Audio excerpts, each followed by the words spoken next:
राम राम दोस्तों, आज की इस वीडियो में एक ऐसे टॉपिक के बारे में बात करेंगे जो अभी काफ़ी लोगों के मन में है। कईयों के मन में अभी सवाल आता है कि क्यों ना मैं अपना सारा पोर्टफोलियो या कुछ स्टॉक्स बेच दूं और मार्केट और गिरेगी तो फिर मैं खरीद लूँगा। उससे पहले मैं एक बार आपको निफ्टी का एक पैटर्न दिखा देता हूं जो मैंने अपने एक व्हाट्सएप ग्रुप में भी डाला था। तो निफ्टी ने एक बहुत ही अच्छा हेड एंड शोल्डर पैटर्न बनाया था। बहुत अच्छा तो नहीं बोलेंगे क्योंकि एक बियरिश पैटर्न होता है, लेकिन पैटर्न अच्छा बना है। देखो, ये मैंने एक लाइन लगा दी है और अभी मैं पैटर्न ड्रॉ कर रहा हूं। ये देखिए, ये हो गया अपना राइट शोल्डर, ये हो गया अपना हेड और ये अपना हो गया लेफ्ट शोल्डर। तो ये जो पैटर्न जब बना तो तब मैंने ग्रुप में डाला था और मैंने बताया था कि ये पैटर्न बन गया है जो कि एक बियरिश पैटर्न होता है, तो यहाँ से मार्केट नीचे जा सकती है। फिर मार्केट यहाँ से नीचे आई जो 23,900 और 24,000 के आसपास एक बड़ा सपोर्ट था।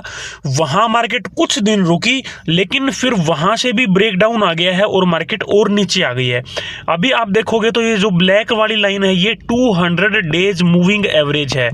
अब बिल्कुल 200 डेज मूविंग एवरेज पे मार्केट आगे खड़ी है। लेकिन जो हमने पैटर्न बनाया है, जो पैटर्न हमने ड्रॉ किया है हेड एंड शोल्डर, इसका टारगेट हम एक बार लेके चलते हैं कि कितना निकल के आता है। टारगेट आपको पता ही है कैसे निकालना है। जो हेड का हाई है वहां से नेक लाइन तक हम ड्रॉ करेंगे कि कितना परसेंटेज निकल के आता है। फिर इसी को हम उठा के नीचे लगा देंगे।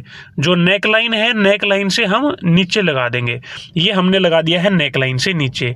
तो ये जो बिल्कुल लोअर लेवल है, ये जो अपना निकल के आया है, ये जो अपना निकल के आया है, ये है अपना निफ्टी का टारगेट।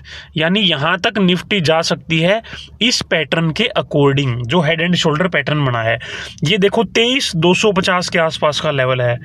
23,200 या 23,250 का जो लेवल है, ये एक बड़ा इंपॉर्टेंट लेवल है। यहाँ पे एक बड़ा रेजिस्टेंस भी आपको देखने को मिलेगा और जो head and shoulder pattern Nifty में बना था उसका टारगेट भी 23,250 ही निकल के आता है। तो एक तो ये कारण है कि बहुत सारे लोगों को लगता है कि मार्केट अभी बियरिश है, मार्केट में और फॉल हमें देखने को मिल सकता है। और जो दूसरा जो कारण है वो भी मैं अभी आपको दिखाता हूँ। ये देखिए, 3-4 दिन पहले सीपीआई इन्फ्लेशन का डाटा आया है। सीपीआई क्या होता है? Consumer price index.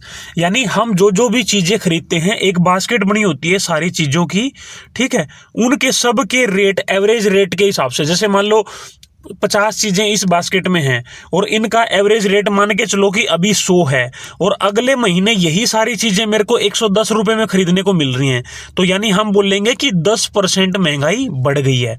ठीक है, तो ये देखो, CPI inflation data highlights retail inflation hits 14 months high. आपको पता ही है पिछले 1-2 साल से, क्या पिछले 4-5 साल से ही महंगाई कितनी बढ़ी हुई है, जिसकी वजह से जो इंटरेस्ट रेट हैं वो भी बहुत पीक पे हैं। ठीक है, यूएस में इंटरेस्ट रेट कट आ चुका है, एक बार 50 बेसिस का, एक बार 25 बेसिस का। लेकिन आरबीआई ने अभी तक कोई भी इंटरेस्ट रेट कट नहीं किया है क्योंकि यहाँ पे जो इन्फ्लेशन है वो उतना कंट्रोल में नहीं थी। लेकिन इस महीने का जो डाटा आया है वो तो और भी खतरनाक आया है। पिछले 14 महीने का हाई आया है। थोड़ा सा नीचे चल के एक बार मैं डिटेल में आपको पढ़ के सुनाता हूं। ये देखिए, रिटेल इन्फ्लेशन रोजेज टू 6.2%, 6.2% महंगाई बढ़ गई है। अक्टूबर में कितनी थी? 5.49। Preceding month mainly due to higher food prices breaching the Reserve Bank of India's upper tolerance level. यानी जो आरबीआई का अपर टॉलरेंस लेवल है ना, जो महंगाई का, कि यहां तक तो हम झेल सकते हैं, उसको भी ब्रीच कर दिया है, यानी उसको भी तोड़ दिया है। महंगाई का डाटा है वो इतना खराब आया है। इस डाटा से देखो क्या पता चलता है।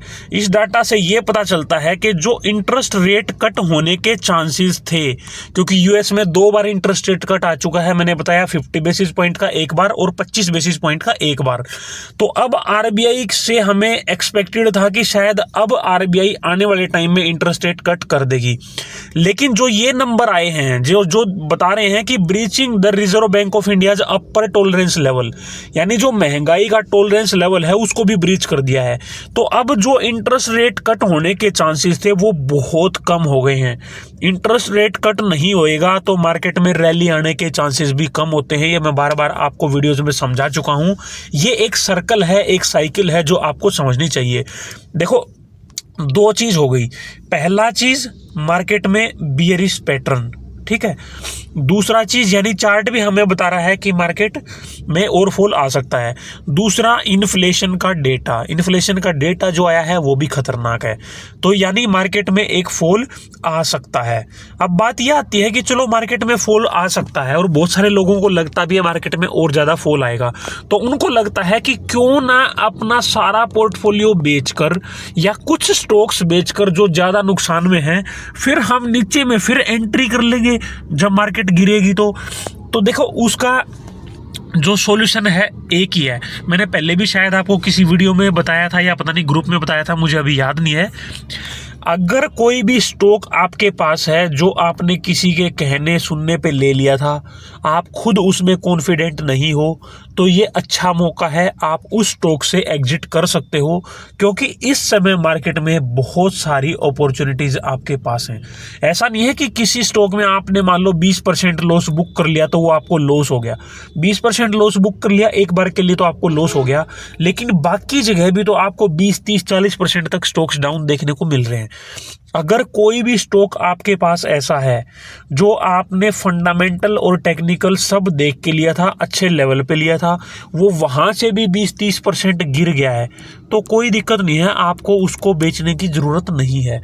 देखो कोई भी स्टॉक या मार्केट कहां तक नीचे आएगी किसी को नहीं पता, बॉटम कोई भी फाइंड आउट नहीं कर सकता है। तो इसलिए आपको एग्जिट सिर्फ उन्हीं स्टॉक से करना चाहिए जिनके फंडामेंटल सही नहीं है या किसी के कहने सुनने पे सिर्फ वो स्टॉक आपने ले लिया था, आपकी खुद की स्टडी आपने नहीं करी थी।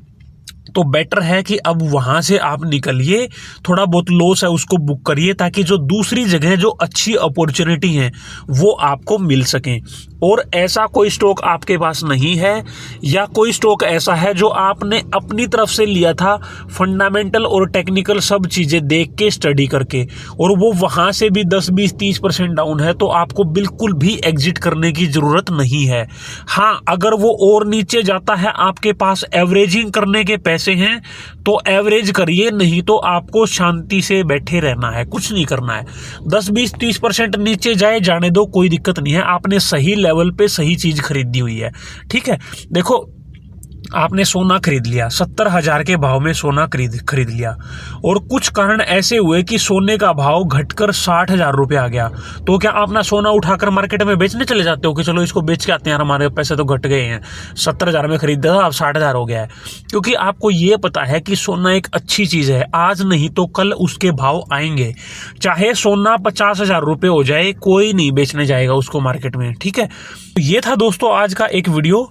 अगर कोई डाउट है तो आप कमेंट सेक्शन में लिखना, नहीं तो मिलते हैं दोस्तों नेक्स्ट वीडियो में। Thank you.